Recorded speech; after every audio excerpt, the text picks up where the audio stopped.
నమస్కారం. ఎంఆర్ న్యూస్కి స్వాగతం. నేను మీ రవి. నెల్లూరు జిల్లా కావలి నియోజకవర్గం ఇండిపెండెంట్ అభ్యర్థిగా పోటీ చేస్తున్న పసుపులేటి సుధాకర్కు మద్దతుగా 11వ వార్డు ఇన్ఛార్జి మైనంపాటి జగదీష్ ఆయన సతీమణితో కలిసి ప్రతి ఇంటికి వెళ్ళి పసుపులేటి ప్రవేశపెట్టిన మేనిఫెస్టోను, ఆయన చేసిన సేవా కార్యక్రమాలను ప్రజలకు వివరించారు. పసుపులేటి సుధాకర్ అన్న మంచి వ్యక్తి అని, ఆయనకు ఒక్క అవకాశం ఇచ్చి గెలిపించుకుంటే మన వార్డుతో పాటు కావలి కూడా అభివృద్ధి చెందుతుందని ప్రతి ఒక్కరూ ఆలోచించి తప్పకుండా పసుపులేటి సుధాకర్ అన్నకు ఓటు వేసి గెలిపించాలని వారు కోరారు. ఆయనతో పాటుగా వార్డు సభ్యులు తదితరులు పాల్గొన్నారు.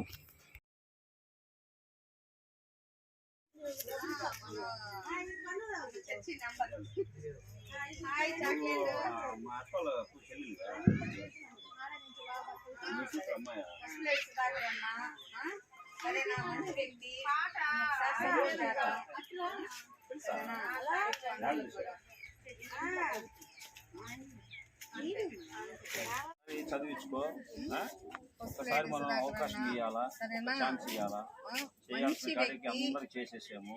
లాస్ట్ ఇది చేద్దాము, కొత్త అవకాశం ఇద్దాం. సరేనా? చెప్పు అన్నకు కూడాను ఇవన్నీ పిల్లల చేత చదివించుకో, ఇవన్నీ సరేనా?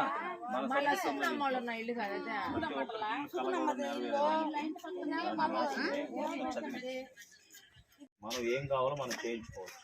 సరేనా? బాగా చదవండి అమ్మా. అమ్మకి మొన్న ఇచ్చిన పాంప్లెట్ మేము ఇవన్నీ మేనిఫెస్టో ఏం చేయాలా గెలిస్తే అనే దాంట్లో. సరేనా? 11వ వార్డు మైనంపాటి మంజులవాణి సుధాకర్ అన్న ప్రచార కార్యక్రమంలో 8వ రోజు ప్రచారం జరుగుతుంది. దానికి గాను ఈరోజు 11వ వార్డులో చేస్తున్నాము. మా 11వ వార్డు ప్రజలు మేము ప్రచారం చేస్తుండగా ప్రతి ఒక్కరు ఆప్యాయతతో, వాళ్ళు మంచి మనసున్న వ్యక్తి, మేమందరం చెప్తున్నప్పుడు వారు మంచి మనసున్న వ్యక్తి అని వాళ్ళ కాడి నుంచే రిజల్ట్ వస్తుంది. మంచి నాయకుడిని ఎన్నుకోవాలనేది మా అభిప్రాయము. ఎంతోమందిని 15 ఏళ్ల నుంచి చూస్తూనే ఉన్నాము.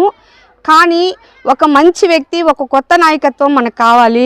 అది మంచి మనసున్న నాయకత్వం కావాలి, ప్రజలకు మేలు చేసే నాయకత్వం కావాలి. అది కేవలము పసుపులేటి సుధాకర్ అన్నేనని మేము నమ్ముచున్నాము. ప్రతి ఒక్కరూ ఇక్కడే కాదండి, ప్రతి ఒక్కరు కూడా పసుపులేటి సుధాకర్ అన్న, సుగుణమ్మ గారు చాలా మంచి మనసున్న నాయకులు. వాళ్ళకి మనం సపోర్ట్ చేస్తూ పోదాము. ఇదే ప్రచారాన్ని ఆపకుండానే ప్రతి ఇంటింటికి అందించి ఇంకా మా 11వ వార్డు తరపున మేము ఇంకా మెజారిటీ తెప్పించే బాధ్యతను మేము తీసుకుంటున్నాము. రాబోయే రోజుల్లో కొత్త నాయకత్వం, ప్రజల్లో ఒక మంచి అభిప్రాయాన్ని తీసుకొచ్చి వాళ్ళకి కౌన్సిలింగ్ ఇచ్చుకుంటూ తిరుగుతూ వాళ్ళ మంచి అధికారంగా వాళ్ళకి మంచి ప్రజలకు కావాల్సింది ఏంటంటే మేము సీనియారిటీ అని చెప్పుకుంటున్నారే కానీ ఏ పథకాలు కొంతవరకు మాత్రం 50% అందుతున్నాయి కానీ 50% అయితే ప్రజల్లో అందట్లేదు. ఎందుకంటే ఒక మంచి నాయకత్వం కావాలి, మనసున్న మనిషి కావాలి. మనం పోయి అడిగినప్పుడు ఆయన మనకి సపోర్ట్ చేసి ప్రతిదీ చేయగలగాలి. అప్పుడు అందరికీ అది ఆ మనసున్న నాయకుడు సుధాకర్ అన్న. ఎందుకంటే కొత్త నాయకత్వంలో ఒక ప్రజల్లో కూడా మంచి అభివృద్ధి కావాలని కోరుకుంటున్నారు కాబట్టి అది సుధాకర్ అన్న వల్లే అవుతుంది, సుధాకర్ అన్నే చేస్తాడని మేము నమ్ముచున్నాము. అందుకే సుధాకర్ అన్నకి సపోర్ట్ చేస్తున్నాము.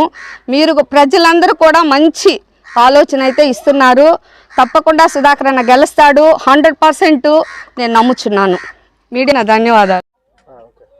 స్వతంత్ర అభ్యర్థి అయిన పసుపులేటి సుధాకర్ గారికి 11వ వార్డులో 8వ రోజు ప్రచారంలో భాగంగా ఇంటింటికి తిరిగి ప్రచారం చేస్తుంటే ప్రతి ఒక్కరూ కుటుంబంలో నుంచి బయటకు వచ్చి ఆయన తెలియనిది ఎవరికి లేదు. ఆయన చేసిన కార్యక్రమాలు ప్రతి ఒక్కరు తెలుసు. మేము ఖచ్చితంగా సుధాకర్ అన్నకే ఓటేస్తామని మాకు చెప్తున్న ఆదరణ చూస్తే చాలా ఆనందంగా ఉంది.